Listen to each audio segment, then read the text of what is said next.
Hello everyone, welcome to our YouTube channel. I am Amandeep Kaur. आज हम जिस मुद्दे पे बात करने वाले हैं that is related to recent protest ongoing in Manipur. Manipur में हज़ारों लोग सड़कों पे आ चुके हैं और उनकी एक ही डिमांड है, नो एनआरसी नो सेंसस। अब सवाल ये है कि एनआरसी है क्या और इसकी डिमांड अभी मणिपुर में इतनी स्ट्रॉन्ग क्यों हो रही है। Let's try to understand. Recently in Imphal, there are a number of people on roads that are talking about that we need updation of NRC first, then the census. वहाँ पे protesters का ये मानना है कि जो इलीगल माइग्रेशन है खास करके म्यांमार से, उसकी वजह से वहाँ पे डेमोग्राफिक इम्बैलेंस हो रहा है एंड उनको प्रॉपर एनआरसी चाहिए। अब ये मुद्दा क्या है उस पर भी आएंगे। सबसे पहले समझते हैं ये एनआरसी क्या है, नेशनल रजिस्टर ऑफ सिटीजन्स। देखिए सिंपल समझते हैं, एक रजिस्टर है, ऑफिशियल रजिस्टर, जिसपे किसी देश के लीगल सिटीजन्स का नाम लिखा जाए। That's all. पर्पस क्या है कि ये बताना कि कौन जो है वो इलीगल माइग्रेंट्स हैं और कौन इस देश के जो नागरिक हैं, ये बताना काम है नेशनल रजिस्टर ऑफ सिटीजन्स का, एनआरसी का।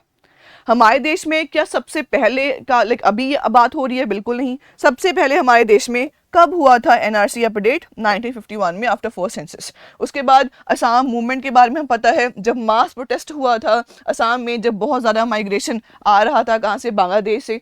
तब क्या हुआ? प्रॉपर असम अकॉर्ड साइन हुआ था 1985 में। ठीक है, कट ऑफ डेट क्या थी? 24 मार्च 1971। उसके बाद एनआरसी की बात हुई, क्लॉज 6 ऐड हुआ सिटीजनशिप अमेंडमेंट एक्ट में। राइट, बताया गया कि जो असामीज लोग हैं उनके जो कल्चर है, उनके आइडेंटिटी को प्रिजर्व करने की कोशिश करी जाएगी। राइट, उसके बाद एनआरसी होता है, अपडेट होता है एनआरसी 2019 में। सुप्रीम कोर्ट उसको मॉनिटर करता है, जिसके अंडर तकरीबन 19 लाख एप्लीकेंट्स जो होते हैं which are applying for citizenship, उनको निकाल दिया जाता है। तो एनआरसी की बात पहले हम वहाँ पे करते हैं। अब सेम एनआरसी को अपडेट करने की बात कहाँ पे हो रही है? मणिपुर में हो रही है। होप इस बात को हम समझे हैं।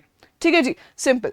विच is different from NPR. Although अगर एनपीआर के बारे में पता है, नेशनल पॉपुलेशन रजिस्टर क्या होता है, please let us know in the comment section. हाँ जी, अब why is NRC being demanded in the Manipur? तो सबसे पहले, जैसे हमने पहले भी बात करी है, it is about illegal migration from Myanmar. We understand जो मणिपुर है that share international border with Myanmar. Right, तकरीबन 398 किलोमीटर्स लॉन्ग बॉर्डर है। ठीक है, जब ये हमारे पास एफएमआर भी न्यूज़ में था, ठीक है, तब भी ये पर्टिकुलर बात कर रहे थे हम इस पर्टिकुलर बॉर्डर का।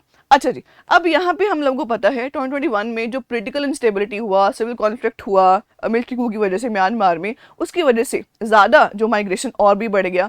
एंड वहाँ के लोकल ग्रुप्स मानते हैं, और ये सच भी है, कि वहाँ पे डेमोग्राफिक जो इम्बैलेंस वो हुआ है। ठीक है, रिसोर्सेज पे कहीं ना कहीं प्रेशर बढ़ता है, लैंड सोर्सेज पे प्रेशर बढ़ता है, इलेक्टोरल जो रिप्रेजेंटेशन है बहुत बड़ी बात है, वहाँ पे हम चेंजेस देखने को मिलते हैं। एंड सिक्योरिटी कंसर्न्स हमेशा रहते हैं विद इलीगल माइग्रेशन। तो ये तो सबसे बड़ी प्रॉब्लम पहले है, जिसकी वजह से हम एनआरसी का अपडेशन चाहते हैं। उसके बाद लेटर टॉपिक ही है कि भाई जो वहाँ की इंडिजीनियस कम्युनिटीज़ हैं उनकी भी तो प्रोटेक्शन करनी पड़ेगी। मेनली आप लोगों को पता होगा, कुकीज़, मेथीज़ का नाम हमने सुना होगा, नागा जो डोमिनेटेड, राइट, वो हमारे पास पर्टिकुलर रीजन्स हैं मणिपुर में, Meitei dominated, Kuki dominated, Naga dominated. तो अलग अलग जो हमारे पास वहाँ पे इंडिजीनियस कम्युनिटीज़ रह रही हैं।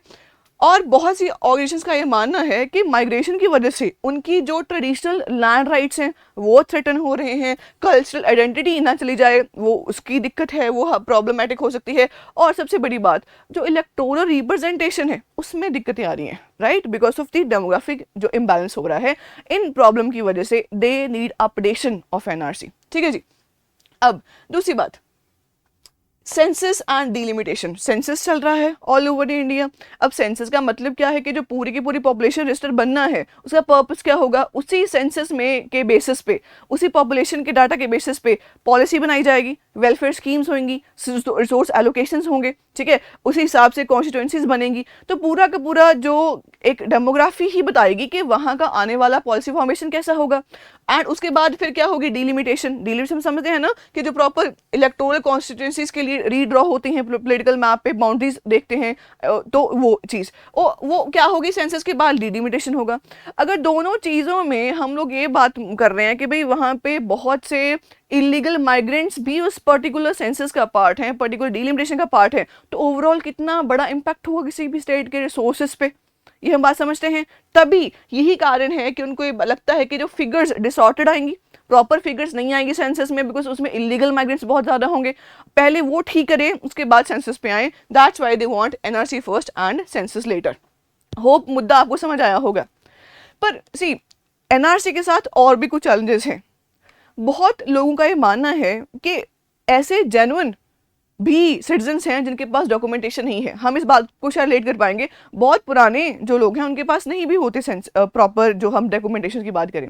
अगर डॉक्यूमेंटेशन वीक है तो कहीं ना कहीं जो लोग जेन्युइनली सिटीजन्स हैं still they will face the problems. Hope you are like agreeing with that particular point. ये दिक्कत आ सकती है। तो एनआरसी सिर्फ और सिर्फ लाइक इमिग्रेशन का प्रॉब्लम नहीं है, सिटीजनशिप का भी है, सिक्योरिटी का भी है और रिलेटेड ह्यूमन राइट्स इशू का भी है। अब देखना ये है कि जो सेंट्रल सरकार है या मणिपुर सरकार है इस पर्टिकुलर मुद्दे पे क्या स्टैंड लेती है। क्या ऐसा हो पाएगा कि एनआरसी पहले होगा उसके बाद सेंसस लेके आएंगे? आप लोगों को क्या लगता है, क्या ये उनका सोचना ठीक है, और क्या पहले एनआरसी आना चाहिए उसके बाद सेंसस लेके आना चाहिए? जो भी आपके पॉइंट्स हैं, आपके व्यूज़ हैं, please let us know in the comment section. Thank you so much.